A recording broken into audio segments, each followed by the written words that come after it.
Should you be friends with your ex or should you stay friends with your ex? It's a simple question without a simple answer, but today I'm giving you some key questions you have to ask yourself before you make that decision.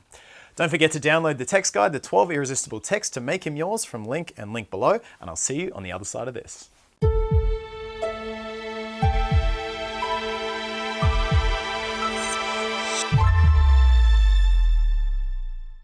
Should you be friends with an ex, and how to know if it's the right decision to maintain a friendship with your ex? This is a fascinating question that everyone has a different opinion on. So I want to give you what I advise to clients today so that you can get some clarity on whether it's a good idea or whether you might be hurting yourself by being friends with your ex. So the first important thing to clarify here, very important, is that friends is not the same as friendly. Friendly with your ex should virtually always be a goal. That means you can pass him in the street and you guys can act normal and polite to each other. That means you can be in the same room and at least be tolerant of each other and not, weird everybody out. If you have kids together, if you have shared finances, if you have things that link you like work, this is especially important. Unless a guy has totally disrespected you, friendly with an ex should always be a goal.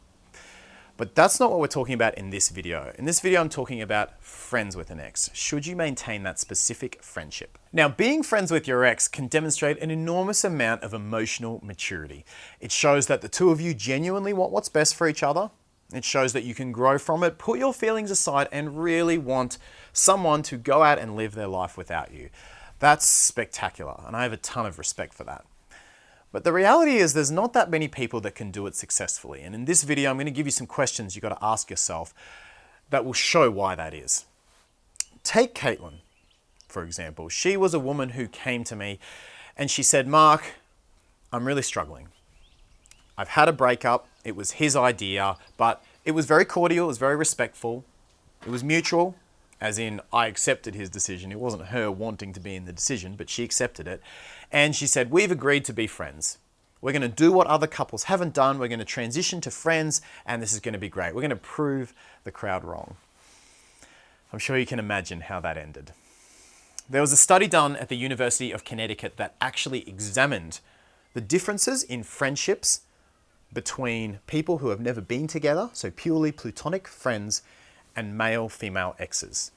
And the study found that there was a significant difference in the way the contenders, the people in the relationships, saw their friends. They were more likely to associate positive qualities and positive experiences with the friends that they were only platonic with, and were more likely to have negative associations or describe negative traits of friends who were exes. So there's a lot of people struggling with this. So how do you do it? And if it's right for you, what are the right questions to be asking yourself? Should you be friends with your ex? Well, the very first question, this is the simple one that I go straight to ask a client, is this. If your ex today put in a relationship as their Facebook status, would you like the status and would you genuinely mean it?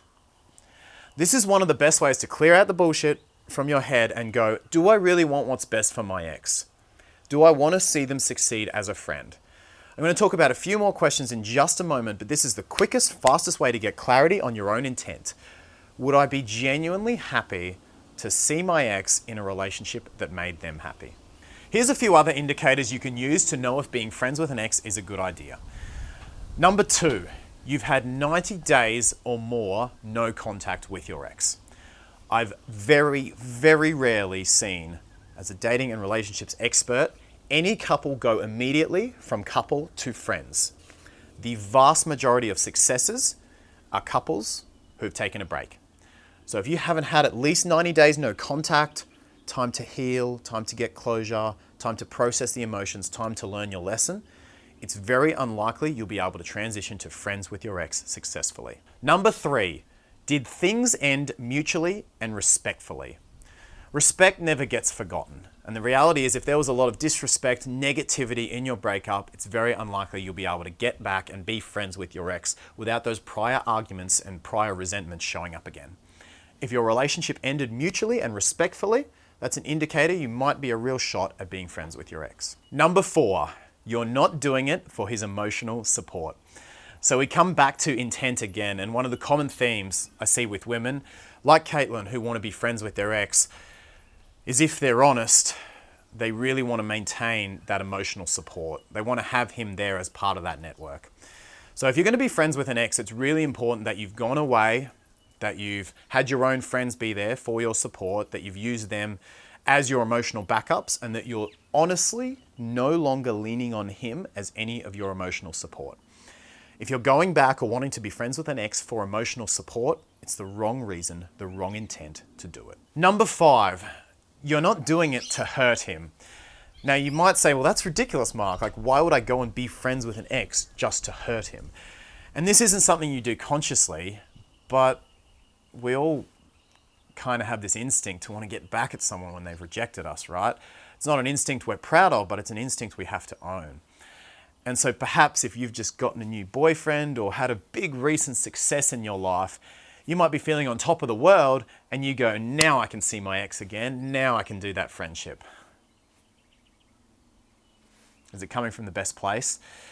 Maybe you're just really wanting to be friends with your ex so you can say, hey, look, I succeeded without you. There you go. This is what you rejected. It might feel good, but it's not a good reason to be friends with your ex. Number 6, you're not doing it to appease him. So sometimes when you've been the one who rejected him, you already feel bad enough and you don't want to feel even more cruddy by pushing him right out of your life and seeing him suffer. So you let him accept crumbs for himself and let him stay around in your life just in the hope that one day you'll change your mind. You feel a bit better because you're not hurting him quite as much, but in the longer term, you're actually hurting him a lot. Don't keep him around if it's just for his sake. You're better off ripping off the Band-Aid and having him disconnect from you so he can emotionally heal and maybe reform a friendship with you in the future. Number 7, his positive qualities add to your life. In other words, you actually enjoy having him as a friend for the energy he brings to your life. It doesn't have to be in the relationship sense.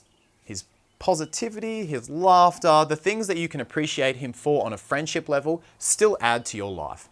If so, that's an indicator in the positive that you could be friends with your ex. Friends with an ex is difficult, and you probably came to this video wanting me to tell you, hey, this will be fine, you can be friends with your ex, and you might not have done so well with the indicators that I've talked about. But there is one little silver lining to this cloud. The University of Kansas did a study, and they found that people who were friends with their ex for practical or civil reasons overall reported positive experiences from it. That means if you are friends with an ex and if you can manage it because you have kids or money together, or you just want to be respectful and on a friendly-ish friends level where you catch up every couple of months, the majority of people in this University of Kansas study reported positive emotions and feelings from doing that. Well, that's the video. Thank you so much for watching. I'd love to hear your thoughts. Let me know your thoughts, comments, questions, etc. Put them all below. Download the text message guide, the 12 irresistible texts to make him yours. I'll pop the link up here and in the description. Make sure you subscribe, hit the little bell so you get the notifications as well, and hit the like button, obviously, too, because you love the video. Thank you for watching, and I'll see you in the next video very soon.